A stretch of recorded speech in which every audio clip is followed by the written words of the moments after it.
Hello everyone, কেমন আছো সবাই? আশা করি খুব ভালো আছো। আমিও খুব ভালো আছি। চলে আসলাম আরেকটি নতুন ব্লগ নিয়ে। তো এটা কি বুঝতে পারছো? শীতের দিনে স্পেশাল ধনেপাতার চাটনি। হ্যাঁ, আজকে আমি রাতে বানিয়েছি ধনেপাতার চাটনি। দেখো, কিচ্ছু না, সিম্পল ভাবে করেছি। অন্য সময় রসুন দিই, কিন্তু আজকে আমি রসুন দিইনি। কেন দিইনি? অন্য একটা রেসিপিতে রসুন দিয়েছি, তাই জন্য এটাতে স্কিপ করে গেছি। শুধু লঙ্কা আর ধনেপাতা, আর কিচ্ছু না। এখানে আছে ভাত, এখানে আছে, দেখো এটা তো আরেকটা টেম্পটিং আইটেম। এখানে আছে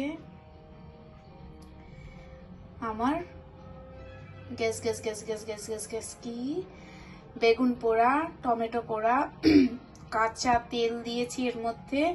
আর দেখো, এগুলো ছোট ছোট করে আমি সাম্বার পেঁয়াজ কেটে রেখেছি। সাম্বার পেঁয়াজ আর হচ্ছে অল্প সাম্বার পেঁয়াজগুলি 2-4টা কেটে দিয়েছি।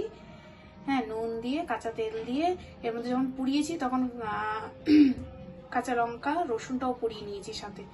আর মাখার সময় আমি একটা শুকনো লঙ্কা পুড়িয়ে মেখেছি। আর এখানে করেছি হচ্ছে তোমার রুই মাছের ঝোল।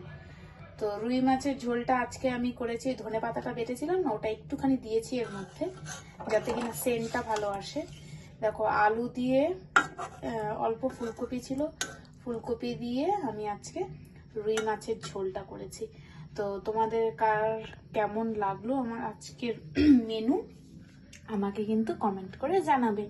বাই, টেক কেয়ার, দেখা হচ্ছে পরে একটি ব্লগে।